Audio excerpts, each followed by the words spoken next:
this time the story of the man possessed by the devils in the Gerasenes, the story of the Gerasenes. It's told, and it often, it's kind of funny, but it's totally coincidental that it always tends to fall near Halloween. This is total coincidence, because the Feast of Halloween, All Hallows Eve, and All Saints Day is a particular thing on the Western calendar. It isn't part of the Eastern Church's calendar in a way. Our All Saints Day isn't November 1st. It's the first Sunday after Pentecost. And this lectionary reading ends up being, it was set up, about 1,700 years ago. So there's absolutely no connection between the two. It's just happenstance. But it's a funny one. And what I would like for us to meditate on in this particular gospel reading today is the nature of sin, and how this image of demon possession gives us an insight into what sin is like in its kind of end stage, right? When sin kind of metastasizes into something very destructive. And sin, when we think of the word sin, it's used very, very broadly, right? And we tend to think, when we think in our own lives, something very specific, like a specific kind of act done voluntarily that we kind of know is wrong morally. But it is a very broad term, which simply just means to miss the mark in some way, right? Or to fall short of what it means to be human, right? And so it envisions everything in the way in which our human condition is somehow broken, and we don't really function the way that we're meant to. And so this image of sin, demon possession, gives us a sort of analogy for what sin can be like if it grows out of control and takes us over. We've often had the sayings, right? You heard the saying like, I'm struggling with my inner demons, or so-and-so, has some demons that he's wrestling with, right? We use this phrase to describe certain impulses or desires in us that are sort of demonic, like they possess us and they take control of us. Now, after he's healed, there's a great phrase that I really like, and it says that he sat there at Jesus' feet in his right mind. I love that phrase, right? Because this man is mad, and he's crazy, right? And he's sitting there in his right mind again. Like somehow he was gone, right? And now he's back again, right? And I think this captures very much what this state of kind of being free from sin is that when you're free from sin, you're in your right mind. I mean, have you ever done anything or said anything? Usually this happens when we have outbursts of anger in some way. But any sort of like uncontrollable impulse, like maybe we went on a food binge, right? Or maybe we've struggled with like drinking or smoking or any type of kind of addictive behavior in the past, and you feel like you lose your mind for a little bit. Have you ever had that? Have you ever felt like all of a sudden you kind of lost it, and then you came back and it's like, oh, so-and-so's back again, right? They're back in their own mind. We've all had that experience, because that's how sin, that's how our brokenness functions in our life, is that we lose control. And sometimes we lose control to the point where it feels like we left, someone else came in, and when we come back, that person left again, right? It's very much like being possessed by something, right? I mean, I have kids. Sometimes kids get so angry, it's like, whoa, who is this person, right? Who is this person?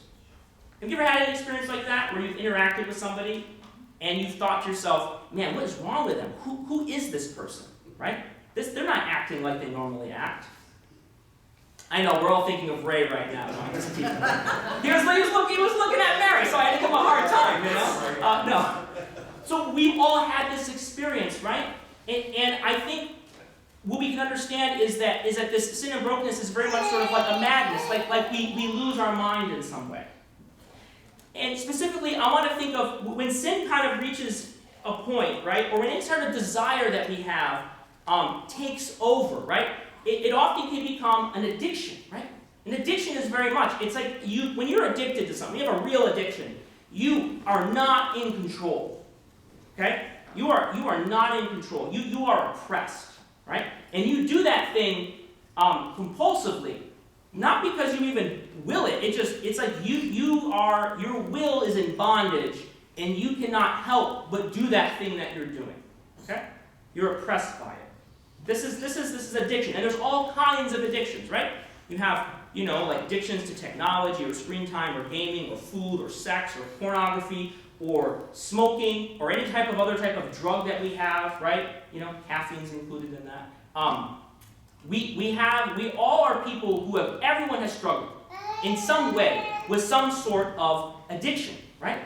And we've all had experiences where we've lost control and we feel like we got possessed by some desire or impulse within us. And so we can all identify with this man of the Gerasenes who is possessed, right? And what happens when you are possessed? What happens is a desire grows within you so much that it almost takes on a personality of its own, right? So your desire for food or your desire for pleasure or whatever it is, or security, whatever this desire is, you become addicted to it.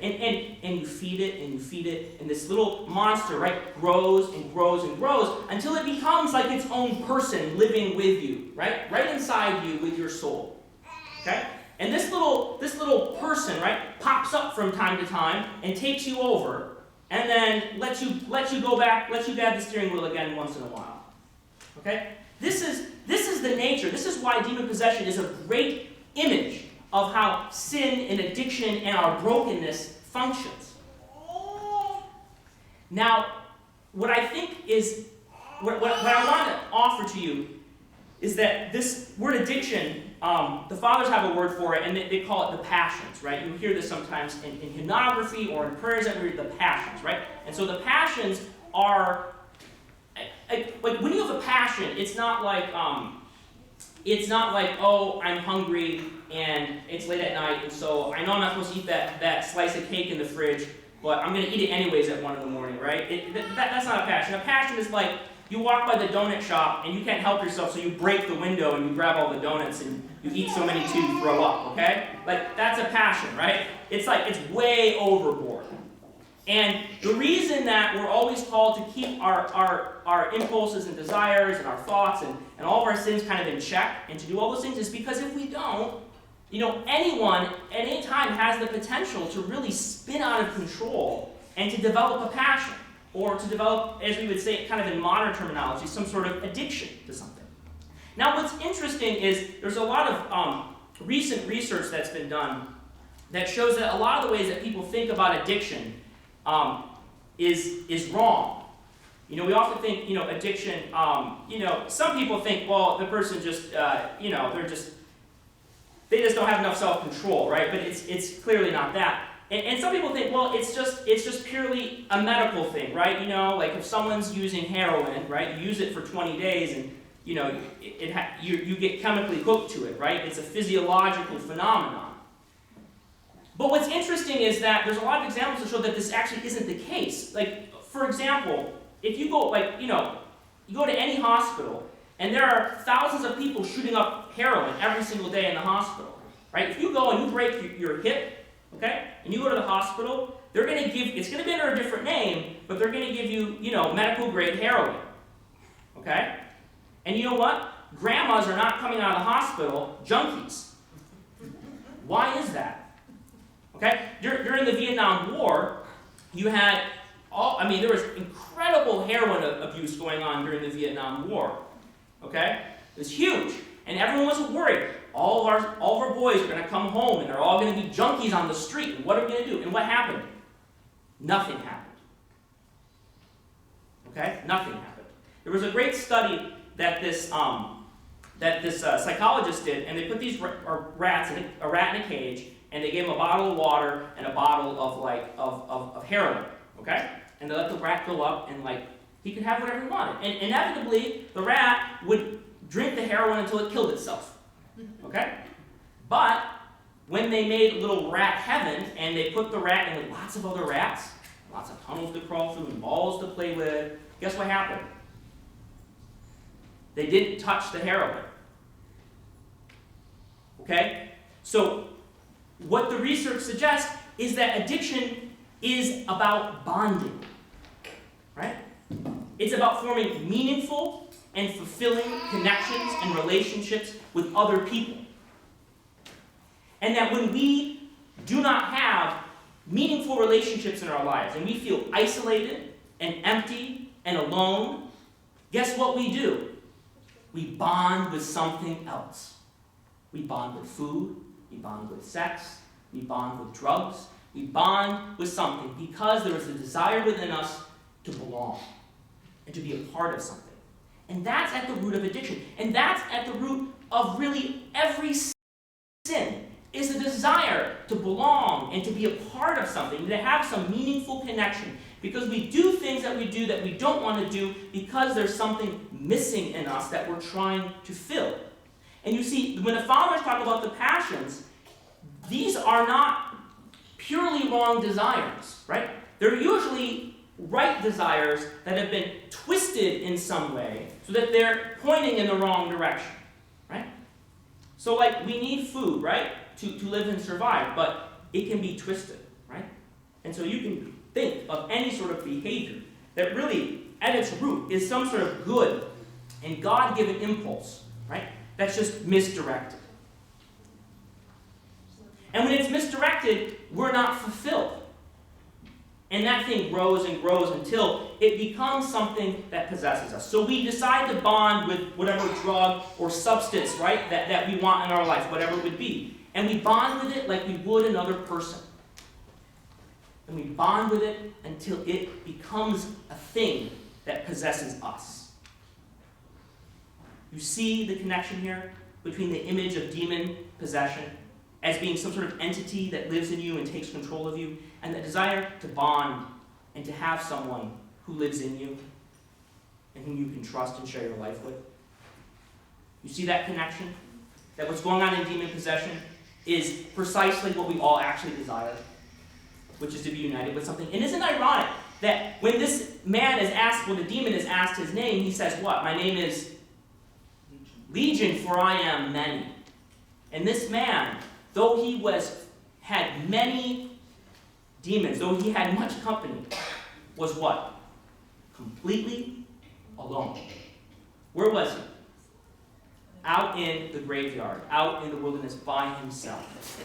I mean, look at the images that we're given, right? He's a man who was tied up with chains, right? We have a symbol of the bondage of addiction and sin, right? He was alone, right? The isolation of sin and addiction. Right? And he's where? In the tombs, a symbol of death. What happens when Jesus casts out the demons and sends them into the swine? What happens to those swine? They drown. These demons, these addictions, these things that we're bonding with in our lives are not our friends. They will destroy us. So it might just be that Jesus wants us to stay away from sin and certain behaviors and thoughts and to keep a check on ourselves because he's worried about us. Things aren't just wrong because, God up in the sky kind of makes the rules like mom and dad did, right?